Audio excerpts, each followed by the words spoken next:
Nicole Blundell.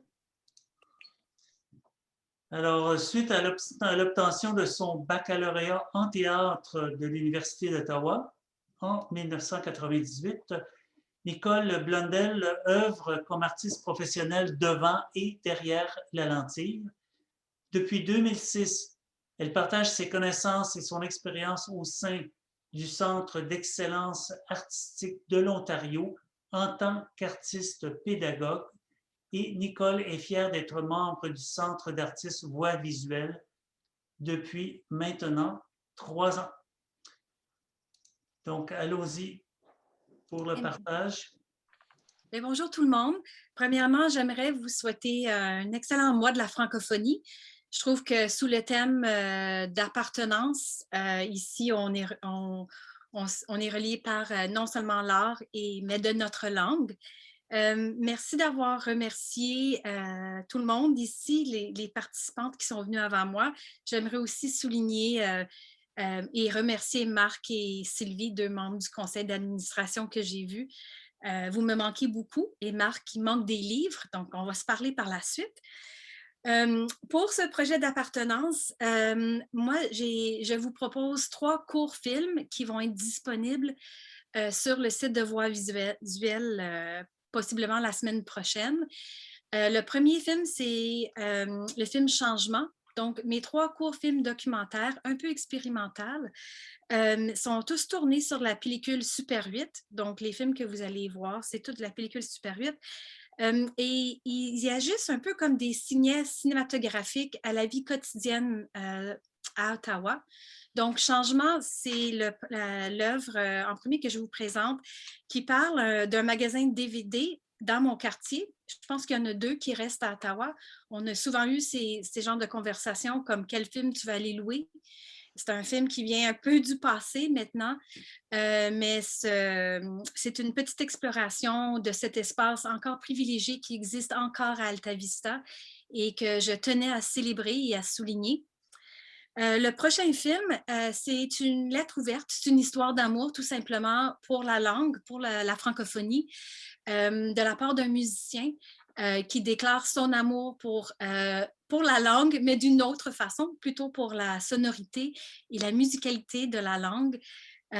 Et c'était filmé pendant les journées de la résistance. Ça s'appelle C'est le 1er novembre 2018. Donc, le 1er novembre 2018, après l'annonce du gouvernement Harris de coupure dans plusieurs domaines de la francophonie, le jour de la résistance, j'ai enregistré cette lettre ouverte d'amour à une langue que j'adore. Et le troisième film, Désobéissance civile, est un peu un clin d'œil dans mon quartier. Quand ils ont annulé l'Halloween cette année, il y a beaucoup d'enfants dans mon quartier et beaucoup d'adultes qui sont aussi un peu enfants. Et c'est un peu ce qui s'est passé dans le quartier quand la rébellion du peuple, mais du peuple en bas de 10 ans dans mon quartier. Donc, c'est ça. Moi, j'aime beaucoup le flou. J'aime travailler sur la pellicule, mais j'aime monter de façon numérique et digitale. J'ai été comédienne ou je suis toujours comédienne et donc le track, c'est quelque chose qui m'habite. J'ai le track quand je tourne sur pellicule parce que je ne sais jamais qu'est-ce que je vais avoir ou si j'ai bien exposé, si j'ai bien filmé, si j'ai bien capté. Donc, l'attente, le trac que j'ai quand j'attends que quelque chose revienne du laboratoire, pendant ces moments de tension-là, je me tourne vers la création d'environnements sonores et d'essayer de réimaginer ce que j'ai capté jusqu'à ce que j'ai la copie digitale. Pendant le confinement, j'avais pas accès vraiment au laboratoire, c'est que je me suis mis à développer de la pellicule 16 mm dans mon cabanon. Donc, c'est pas un des films que je propose, mais en tout cas, mes œuvres maintenant contiennent de la pellicule développée à la main. J'aime beaucoup ça, c'est très matériel. Je bouge beaucoup, j'aime quelqu'un je suis très tactile. J'aime toucher le monde, c'est pas facile pendant le COVID, mais j'aime vraiment me rapprocher de ce médium-là. Et ensuite, utiliser des aspects numériques pour le montage parce que je trouve ça fascinant de pouvoir jouer dans des images aussi riches qui sont offertes par la pellicule. Et je pense que j'ai fait le tour. Voilà. Merci. Oui, merci. Allez voir le deuxième film là, sur le 1er décembre. C'est très, très, très remarquable et intéressant. Là, c'est plus comme une bande-annonce pour le film ce soir, je dirais. Parce que malheureusement, contrairement aux autres œuvres, on ne peut pas apprécier le mouvement, évidemment, ce soir. Alors, voilà. Est-ce qu'il y a des questions dans le panneau? Non, c'est tranquille ici, Raymond. Tranquille au panneau. Des gens ont des questions à poser à Nicole directement? Moi, j'aurais une question. Madame Giguère. Hey, salut toi. Je me demandais si on ne pourrait pas voir le film de 2 minutes. Est-ce que c'est possible techniquement? Je pense qu'ils vont être sur le site de Voix Visuelle. Je ne suis pas vraiment préparée pour vous les montrer. Je suis vraiment navrée. Mais c'est tous des courts films. Donc, Shala m'a dit qu'elles vont être montées sur le site web de Voix Visuelle. Stand-by. Je suis désolée. Ça va être sur le Vimeo ou YouTube de Voix Visuelle la semaine prochaine. OK. Prenez une petite note et allez voir ça. Là. Il y avait Martine Raymond, je pense. Oui. Il y avait une autre question? Ben, je me demandais comment développer les films en laboratoire que tu parles.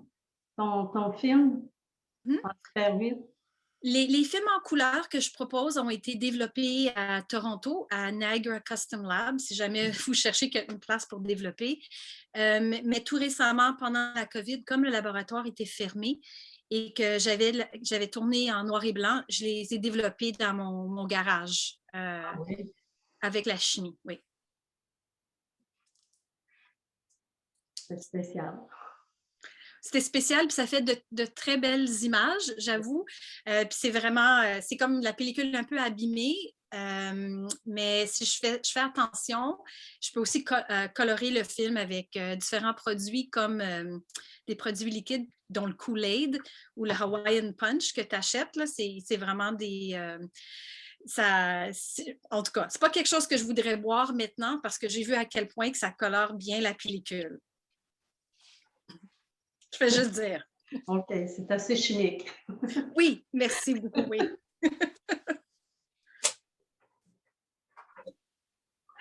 Est-ce qu'il y a quelqu'un d'autre? Ben, comme je dis, si vous avez des questions qui se présentent plus tard, gênez-vous pas, on aura une période plus ouverte à la fin. Donc, voilà, passons à l'artiste. Oui, Marc? Oui, bah, une question bien simple. D'abord, bonjour Nicole. Bonjour Marc. Oui, ça va. Où est-ce qu'on peut voir tes films? Où est-ce qu'on peut les voir? Ben, ils vont être sur Vimeo. Il y a un film qui est passé au Ciné Franco à Toronto, donc celui que j'ai développé à la main.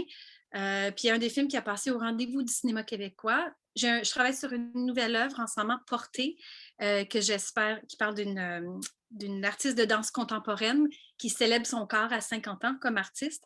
Donc, souvent, des films qui passent en festival. Et ces 3 œuvres-là ont tous passé dans différents festivals qui vont se retrouver sur le site, sauf Désobéissance civile, qui est tout récent à cause de l'annulation d'Halloween. C'est un scandale.